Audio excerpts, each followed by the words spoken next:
Assalamualaikum warahmatullahi wabarakatuh. Hai teman-teman, kita ketemu lagi di mata kuliah Manajemen Risiko. Di pertemuan ketiga ini, kita akan membahas mengenai Enterprise Risk Management atau ERM. Apa sebenarnya ERM itu? ERM didefinisikan sebagai kompetensi risiko di dalam perusahaan atau organisasi. ERM adalah kemampuan organisasi untuk memahami dan mengendalikan tingkat risiko yang diambil dalam mengelola strategi bisnis, ditambah dengan akuntabilitas atas risiko yang diambil. Manfaat utama ERM adalah menambah perspektif dan fokus pada manajemen risiko di seluruh lini perusahaan. Jadi, ERM memungkinkan manajer untuk membentuk posisi risiko perusahaan secara keseluruhan dengan memberikan instruksi atau keputusan terhadap segmen bisnis tertentu untuk terlibat atau justru untuk melepaskan diri dari aktivitas tertentu.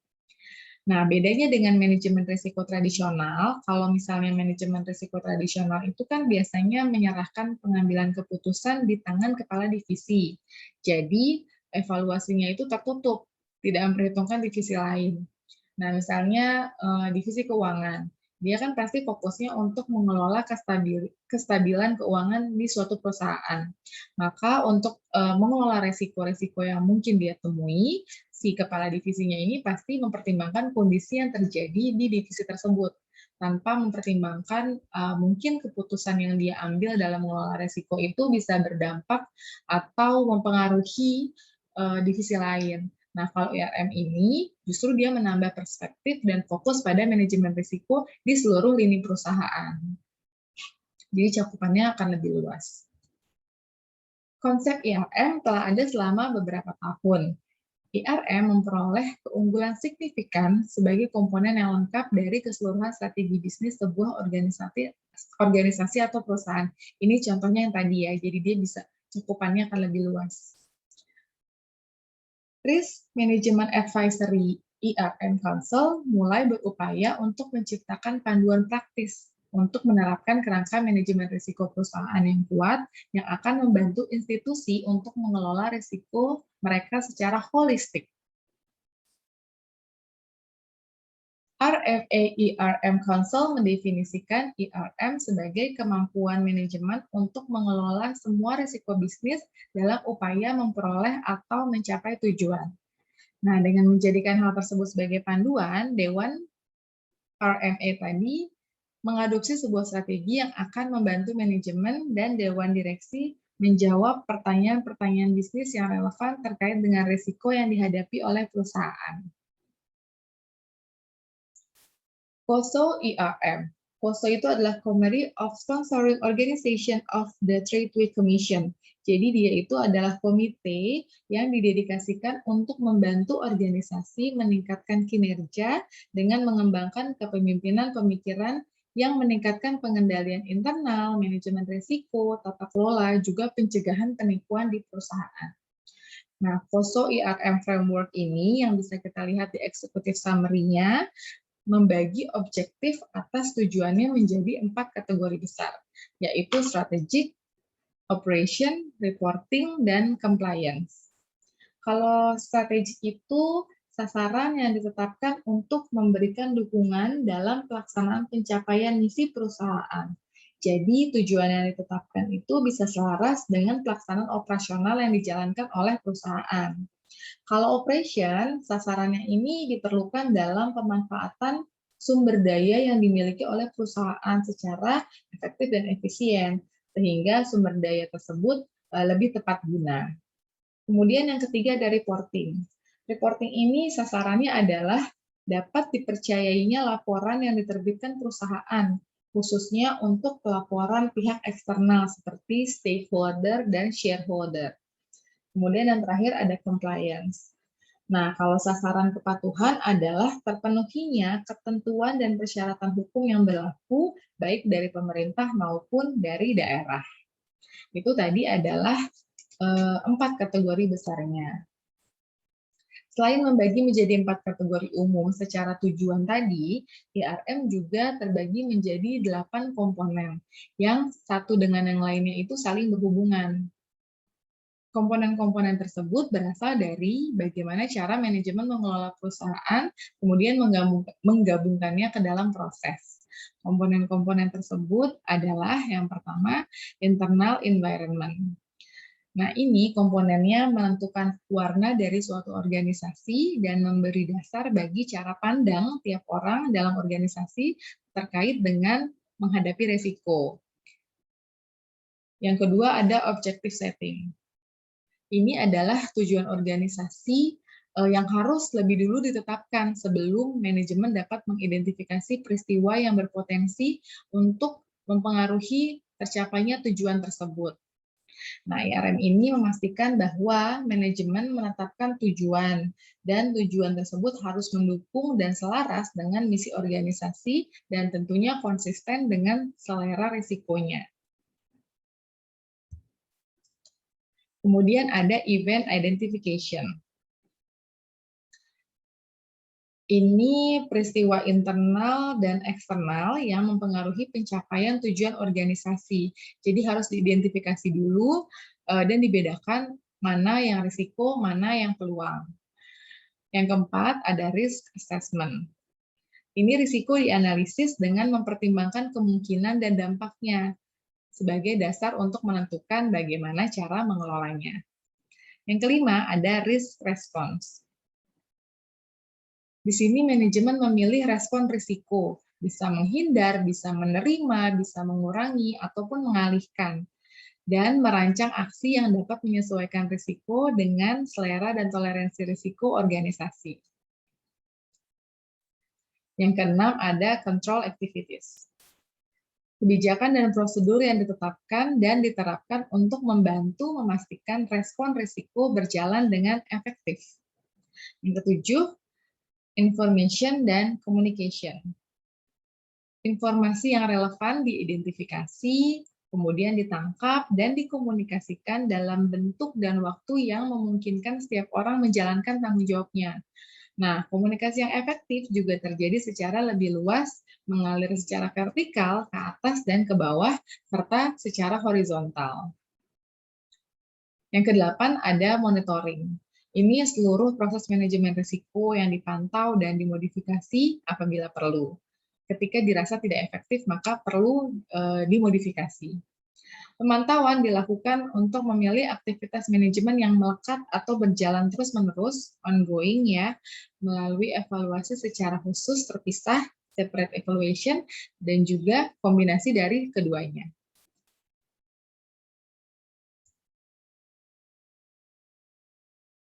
Kerangka kerja IRM. Kerangka kerja IRM ini memberikan arahan yang jelas dan bimbingan untuk menerapkan manajemen risiko perusahaan. Kerangka tersebut mengharuskan organisasi memeriksa portfolio risiko mereka, mempertimbangkan bagaimana risiko-risiko individu saling berhubungan, dan bahwa manajemen ini mengembangkan pendekatan mitigasi risiko yang tepat untuk mengatasi risiko dengan cara yang konsisten dengan strategi jangka panjang dan risiko secara keseluruhan. Nah, untuk menggambarkannya, hubungan antara tujuan dan komponen dari IRM bentuknya seperti kubus ya. Di sisi atasnya itu ada tujuannya, strategic, operation, reporting, sama compliance di kolom vertikal. Kemudian di sisi depannya ada 8 komponen tadi di jalur horizontal. Ada objective setting, event identification, risk assessment, risk response, control activities, information and communication, juga monitoring. Lalu ada elemen manajemen risiko organisasi. Dalam pelaksanaan manajemen risiko, hal utama yang harus dilakukan adalah mempersiapkan segala prasarana, yaitu prasarana lunak dan keras. Jadi untuk prasarana manajemen risiko ini dibagi jadi 2, yaitu lunak dan juga keras. Nah, untuk prasarana lunak, ada beberapa isu yang berkaitan dengan penyiapan prasarana lunak untuk manajemen risiko. Yang pertama adalah budaya sadar risiko, kemudian juga ada dukungan manajemen. Tujuan dari budaya sadar risiko ini agar setiap anggotanya sadar adanya risiko dan mengambil keputusan tertentu dengan mempertimbangkan aspek dari risikonya. Jadi tujuan budaya sadar risiko supaya para anggota organisasi ini bisa lebih hati-hati dalam mengambil keputusan. Nah, kalau anggotanya saja sudah sadar, maka pasti organisasinya juga akan lebih peka terhadap risiko yang mungkin timbul. Kemudian ada dukungan manajemen. Sama seperti program lainnya, dukungan manajemen khususnya top level manajemen itu pasti sangat penting untuk diberikan. Bentuk dukungannya bisa eksplisit, bisa implisit. Nah, kalau top level management itu biasanya menuangkan ke dalam pernyataan tertulis. Misalnya manajemen itu mendukung untuk ikut merumuskan atau menyetujui visi misi, prosedur, kebijakan terkait dengan manajemen risiko. Atau bisa juga dukungannya berupa ikut berpartisipasi pada program-program dari manajemen risiko yang sudah dilaksanakan. Nah, ini adalah prasarana keras. Prasarana keras meliputi peralatan fisik seperti gedung, perkantoran, komputer, dan sarana-sarana fisik lainnya yang mendukung proses manajemen risiko sehingga bisa berjalan sebagaimana mestinya.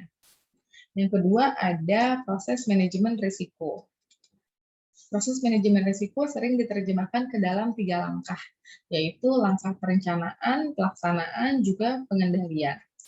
Kalau langkah perencanaan itu biasanya mulai dari penetapan tujuan, terus misinya, terus targetnya, kebijakan-kebijakan yang mungkin diambil, dan prosedur. Nah, kalau di langkah pelaksanaan itu mulai itu terkait dengan risikonya, identifikasi dari risikonya, pengukuran risikonya, kemudian pengelolaannya, apakah asuransi atau diversifikasi, hedging, dan teknik-teknik lainnya. Kemudian untuk pengendalian itu biasanya mulai dari evaluasi, apakah sudah efektif, kemudian melakukan pelaporan, komunikasi dengan seluruh anggota organisasi atau perusahaan, juga tidak lupa harus ada umpan balik atau feedback. Tantangan dan solusi IRM. Tantangan dalam penerapan IRM. Adapun tantangan-tantangan yang dihadapi oleh perusahaan dalam menerapkan sistem IRM di dalam perusahaannya sebagai berikut. Yang pertama, kurangnya minat dari direksi, pejabat senior, dan para pejabat bisnis. Gagal dalam memamerkan quick wins. Quick wins ini adalah perubahan yang terlihat cepat dan akan berdampak langsung. Jadi tidak perlu mendalam, tapi para pemangku kepentingan itu umumnya bisa tahu bahwa itu adalah hal baik gitu. Jadi kita bisa mendemonstrasikan. Jadi kita bisa mendorong momentum dan membantu menyadari manfaat dengan cepat. Kemudian kurangnya SDM, pengelolaan administrasi internal serta data yang kualitatif. Selanjutnya, pengukuran dan pelaporan risiko tidak efektif dan konsisten. Dan yang terakhir adalah kendala biaya. Nah, solusinya untuk penerapan IRM itu harus ada SDM yang profesional dengan jumlah yang memadai untuk terkait pelaksanaannya. Kemudian melakukan pengembangan IRM dan merencanakan penerapannya, jadi harus matang konsepnya. Kemudian meyakinkan direksi untuk mendapatkan dukungan dengan menggunakan kreasi yang bernilai mengidentifikasikan quick win tadi. Jadi ketika didemonstrasikan bahwa program ini bisa berdampak positif terhadap perusahaan, itu akan meyakinkan direksi untuk percaya dan memberikan dukungan. Dan yang terakhir, memelihara semangat para tim dalam menerapkan IRM dalam jangka waktu yang sangat lama. Karena ini prosesnya cukup lama, maka semangatnya harus terus dipelihara. Nah, ini adalah peran audit internal dalam IRM. Peran audit itu ada 3. Yang pertama, memberikan keyakinan terkait efektivitas kegiatan IRM terhadap organisasi, kemudian meyakinkan bahwa risiko bisnis kunci ini sudah dikelola dengan tepat loh dengan program IRM ini, dan yang terakhir adalah bahwa sistem pengendalian internal sudah berjalan dengan efektif. Jadi peran audit internal ini kita bagi menjadi peran inti dan peran tambahan. Peran inti audit internal dalam IRM adalah kegiatan yang berhubungan dengan layanan pemastian. Ya tadi ya, yang intinya dia harus memberikan keyakinan terkait efektivitas dari program atau kegiatan IRM ini. Yang pertama, memberi keyakinan pada desain dan efektivitas proses manajemen risiko. Yang kedua, memberikan keyakinan bahwa risiko dievaluasi dengan benar. Yang ketiga, mengevaluasi proses manajemen risiko. Jadi dia memantau ya. Kemudian mengevaluasi pelaporannya mengenai status dari risiko-risiko kunci terhadap pengendaliannya. Dan yang terakhir, meninjau pengelolaan risiko-risiko kunci, termasuk efektivitas dari pengendalian dan respon lain terhadap risiko-risiko tersebut. Nah, itu adalah tadi peran-peran inti audit internal terhadap IRM. Berikutnya ada peran tambahan yang boleh dilaksanakan dalam layanan konsultasi dengan dibarengi pengamanan independensi dan objektivitas yang cukup. Antara lain, mulai pembentukan IRM dalam organisasi, kemudian mengembangkan strategi manajemen risiko bagi persetujuan dewan. Yang ketiga, memfasilitasi identifikasi dan evaluasi risiko, kemudian pelatihan manajemen tentang merespon risiko, mengkoordinasikan kegiatan IRM, mensolidasi laporan mengenai risiko, dan memelihara dan mengembangkan kerangka IRM. Ini adalah peran tambahan dari audit internal terhadap IRM. Nah, peran IRM yang tidak boleh dilakukan auditor internal. Jadi ini adalah peran-peran yang tidak boleh dilakukan audit internal karena ini adalah peran-peran dari IRM. Yang pertama, mengatur minat risiko. Yang kedua, menerapkan proses manajemen risiko. Yang ketiga, menjamin manajemen risiko. Yang keempat, membuat keputusan pada respon risiko. Kemudian menerapkan respon dan manajemen risiko atas nama manajemen. Dan yang terakhir adalah akuntabilitas manajemen risiko. Nah, ini adalah hal-hal yang sudah sangat teknis terkait dengan pengelolaan risiko terhadap suatu perusahaan. Jadi ini sudah tidak boleh dilakukan oleh audit internal, melainkan merupakan peran dari IRM. Oke, sudah selesai pertemuan ketiga untuk kuliah manajemen risiko kita. Di sini ada soal, 3 soal yang harus kalian jawab, tapi tidak perlu dikirimkan jawabannya di ruang tugas. Nanti kita akan bahas bareng-bareng di ruang diskusi. Jadi teman-teman tulis jawabannya di ruang diskusi MyBest. Oke, sampai ketemu di ruang diskusi MyBest. Terima kasih teman-teman yang sudah mendengarkan. Sampai ketemu di pertemuan berikutnya. Wassalamualaikum warahmatullahi wabarakatuh.